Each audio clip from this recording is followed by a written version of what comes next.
반등은 해도 바로 고점 돌파하긴 힘들다고 봅니다. 그럴 거면 40.2K를 깨지 말았어야지. 그래서 지금은 반등을 해도 여기까지. 신규 매수는 언제 어떻게? ETF 소재 소멸이다, GBTC 악재다 하면서 무섭게 내려가던 비트코인이 최근 이틀간 단기 반등 중입니다. 누구는 36K까지 내린다, 누구는 그 이하로 내린다. 의견이 많았기 때문에 반등을 보고 설마 벌써 하락 조정이 다 끝나고 여기서 기다리던 날 안 태우고 그냥 올라가 버리는 것이 아닌가 걱정되시는 분들이 많으실 거예요. 그래서 지금 상황에 대한 정리와 앞으로 어떤 매매가 조금 더 안전하면서 수익을 챙기기 쉬울지 공유드려보고자 합니다.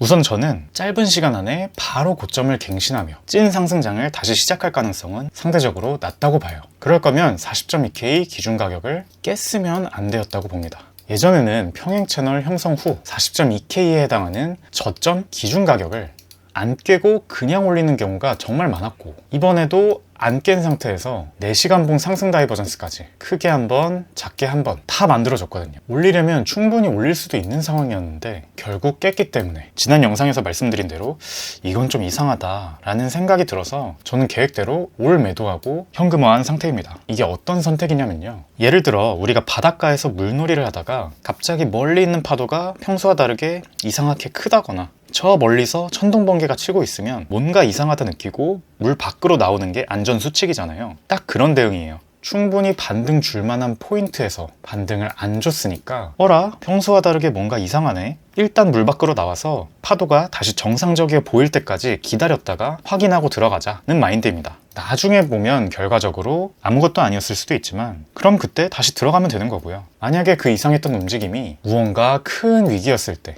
우리가 목숨을 잃으면 물놀이를 다시는 하지 못하게 되니까 그런 상황을 미연에 방지하고자 하는 보수적인 대응 방안이었다고 보시면 됩니다. 다시 고점을 깨러 가더라도 최소 한두 달은 하락 또는 적어도 횡보를 좀 해주다가 올릴 것이라 보기 때문에 어차피 지금 당장은 급할 게 전혀 없다고 보고, 지난 영상에서 말씀드린 것처럼 당분간은 단타로만 접근할 생각이에요. 혹시 매수를 들어가더라도 짧게 입절할 생각입니다. 그런데 40.2K 기준 가격대를 뚫고 내려갔는데 깨고 얼마 지나지 않아 바로 반등을 하니까 왜 그러지? 그냥 쭉 내려가질 않네 라고 생각하실 수 있어요. 제가 생각했던 움직임은 크게 두 가지 방향이었는데, 첫 번째는 아까 말씀드린 것처럼 바로 큰 하락이 오는 경우 이 시나리오를 피하기 위해 일단 현금화했던 거고요. 두 번째 방향성이 다시 40.2K로 올라올 수는 있다, 즉 하락 파동에 대한 최대 0.5 되돌림까지 올라오는 경우는 과거에도 있었다. 0.5까지 올라온 뒤에는 그 이후에 다시 저점을 갱신하러 내려가든 아니면 거의 저점 부근까지 내려왔다가 다시 반등하든 할 확률이 높다고 보는데, 그런 시나리오를 생각하는 이유인 과거 사례 3가지를 공유드려 볼게요. 먼저 첫 번째는 작년 5월 사례인데, 평행 채널 형태가 나오고 상단 살짝 깼다가 내려오는 모습이죠.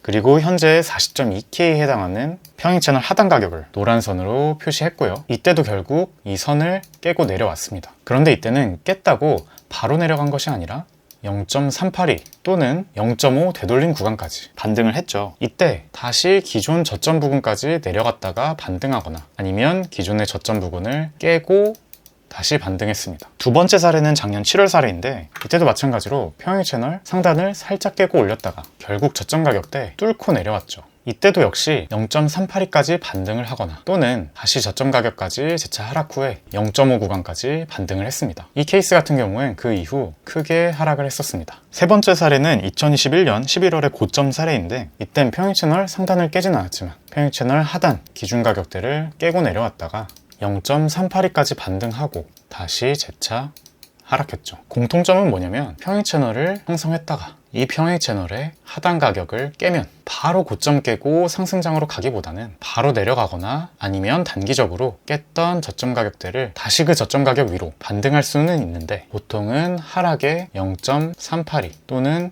0.5 되돌림 부분까지 반등을 했다가 다시 내려가는 경우가 많더라라는 것입니다. 자, 이제 다시 현재 사례로 되돌아와 볼게요.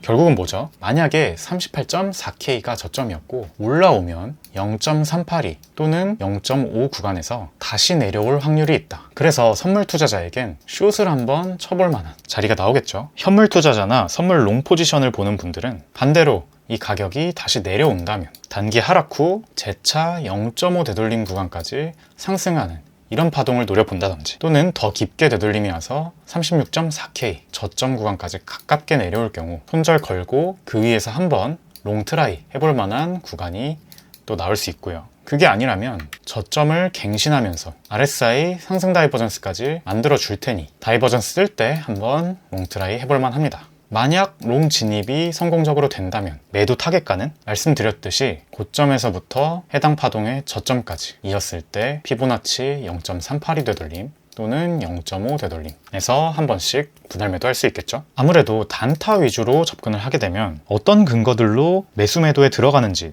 또 궁금해 하실 거예요. 그땐 링크의 영상을 한번 보시면 이해가 되실 겁니다. 중요하게 생각하는 게 지금은 4시간봉 기준의 상승 다이버전스, 또 1시간봉 기준의 상승 다이버전스 인데요. 사실은 이 38.4K 저점에서도 올라가지 않고 한 번 더 내려오면 약 38K대에서 4시간봉 상다가 딱 걸릴 거고, 그때 매수해야겠다고 이렇게 박스 구간으로 표시하고 기다리고 있었어요. 근데 그냥 작은 상담만 주고 바로 올렸죠. 앞으로도 이러한 기준들을 활용할 계획입니다. 자, 그리고 한 방향만 보면 안 되겠죠. 만약에 낮은 확률이지만 이것이 0.5 구간보다도 더 올라서 0.786 되돌림 구간 위에서 안 내려가고 버티고 있다? 그게 작년 10월의 사례인데요. 하락에 대한 0.786 되돌림 구간까지 와서 한번 저항이 왔는데 그대로 내려가질 않고 다시 올라와서 0.786 구간에서 안 내려가고 계속 버텼습니다. 그리고 고점 갱신하면서 크게 올랐죠. 이럴 경우엔 고점 깨는 추가 상방 움직임 가능하다. 참고하면 좋겠고요. 진짜 그렇게 올라버리는 시나리오로 간다.